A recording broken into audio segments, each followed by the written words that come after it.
Last time I tested this ethanol electrochemical sensor with my own quite simple library.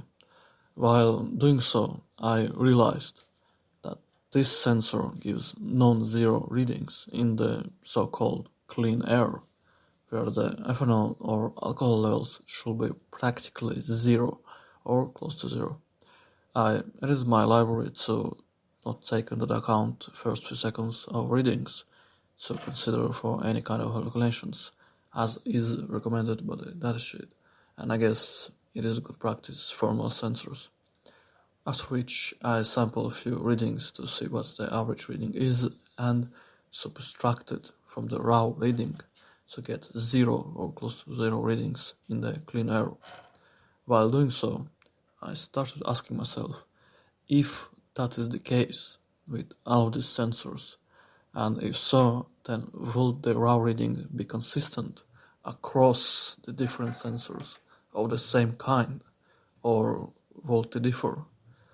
That's why I bought 2 more sensors and will demonstrate my results now. As you can see, all of them give a bit of different raw readings, but raw readings in all of the 3 sensors are around 100 same mark and stay pretty much the same.